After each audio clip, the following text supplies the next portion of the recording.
Bonjour à tout le monde et bienvenue à Besançon-la-Belle. J'espère que tout le monde va bien. On va se refaire le fort Rosemont, dit les batteries du Rosemont. Donc on va commencer par celui-là qui est plus bas. Voilà, celui-là.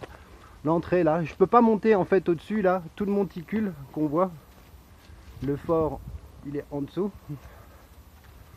Donc voilà, c'est des complexes qui ont été créés fin 19e siècle. En réponse par rapport à ce qui se passait en fait à l'époque, toutes les guerres qu'il y avait. Donc ça fonctionne avec le fort de Planoise, que la dernière fois je vous ai fait visiter.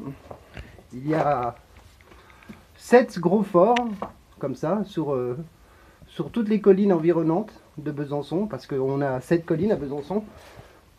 Et il y a d'autres forts aussi qui sont dispersés un peu à droite, un peu à droite, un peu à gauche. À la Chapelle des Buis par exemple, pour ceux qui ne connaissent pas, il y a 2 tours rondes, dites tours napoléoniennes. Ouais, j'ai eu du mal à le prononcer celui-là. Et par contre, celles-là, il faut les chercher. C'est quand on monte dans la Chapelle des Buis, à un moment, ça fait un grand virage qui est derrière la citadelle. Et en fait, il faut partir un moment sur la gauche. Ces 2 tours rondes, maintenant, en fait, elles sont plus elles sont plus visitables. En fait, elles appartiennent à des gens. Il y en a une qui a été réaménagée en fait en logement. Et puis l'autre qui est sur la voie d'être aussi aménagée en fait en logement. Mais dans les alentours de Besançon, enfin Besançon proche, hein, pas la région, hein, là, autour de la ville, il y a, je sais pas, il doit y avoir à peu près, je dirais une 10-15aine d'édifices comme ça. Comme ce que je vais vous continuer à montrer. Là, je vais vous monter en fait, montrer. Ah, j'ai du mal. Ce que je vous ai déjà montré une fois. Le fort qui a tout au-dessus de la colline Rosemont, qui fait partie aussi de la batterie militaire qui a été construite à la même époque, fin 19e. Voilà.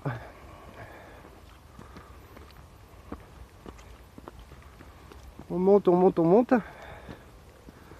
Alors toujours avec mes fidèles amis, Guapa toujours devant. Pilou il a un peu du mal ces derniers temps.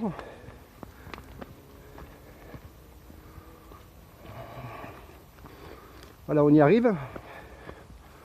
Donc ça c'est la batterie sur laquelle on est sur le point d'arrivée, qui est tout au-dessus de la colline Rosemont.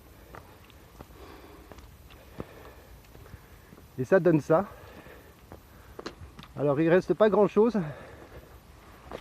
C'est sûr que c'est pas comme le fort Chaudane, le fort Planoise, le fort de Bregy que je vous montrais bien plus tard. Là c'était seulement des petits édifices pour combler un peu, on va dire combler les trous, mais enfin plutôt combler les collines. Là,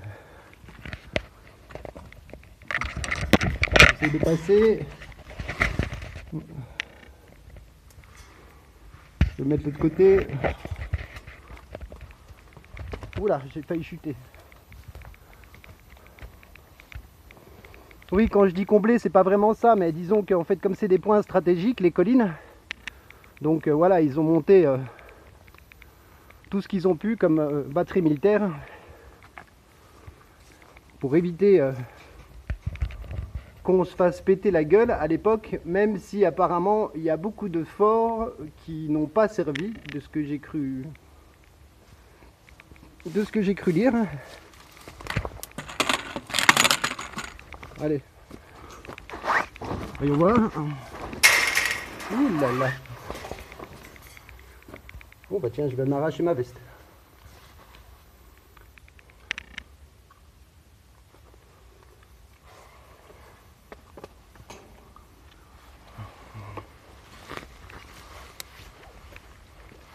Ah, j'ai posé mes cannes parce que je peux m'appuyer contre le mur, je risque pas de tomber. J'ai arraché tous les boutons de ma veste. Bon, c'est pas très grave, ça valait le coup. Puis en plus, la veste, c'est vraiment une veste pour sortir. Enfin bref, voilà. Je vais essayer de me mettre un peu plus loin. Même si, même si je vous l'ai déjà montré plusieurs fois, hein, de toute façon ça, mais bon, je pense pas vous avoir donné toutes les explications que je vais vous donner. Alors, je vais faire des sessions militaires quand j'aurai le temps, parce qu'il y a vraiment aussi de quoi faire à Besançon. Il y a beaucoup de sites. Et il y a vraiment des sites qui sont jolis. Il y a certains, j'irai sans doute sans mes chiens, pour pas avoir la trouille qui tombe dans les douves ou des choses comme ça, quoi. Voilà. Donc voilà, je voulais vous montrer ça. Donc c'est vrai que Besançon, c'est une ville qui est très riche, qui est très belle. Déjà, le centre-ville, le centre historique de Besançon, tous les bâtiments qui sont en dessous de la citadelle, toutes les rues qui sont en dessous de la citadelle, ça vaut vraiment le détour. Il y a vraiment des immeubles entiers qui sont vraiment magnifiques. Après, c'est le centre-ville donc de Besançon. Il y a aussi le quartier battant. Tout le quartier battant aussi, il y a des fortifications qui sont au-dessus. Aussi des fortifications militaires, mais là c'est type Vauban. Là c'est autre chose là. Voilà. Et ça vaut vraiment le détour. Alors pour ceux qui regardent ces vidéos, qui habitent à l'extérieur de Besançon, dans d'autres régions, n'hésitez pas à venir dans notre région, n'hésitez pas à venir à Besançon. Et même si vous montez, comme là en ce moment il y a de la neige, si vous montez dans des endroits comme Pontarlier, vers les Rousses, enfin dans le Jura, la Franche-Comté, et ben d'un point de vue militaire, vous allez vous régaler, il y a vraiment de quoi faire. Voilà. Donc sur ce, je vous laisse là, moi je vais continuer ma promenade. Donc je vous souhaite une bonne journée, bon courage à tout le monde, et n'oubliez pas, la liberté, c'est à chaque instant. Salut!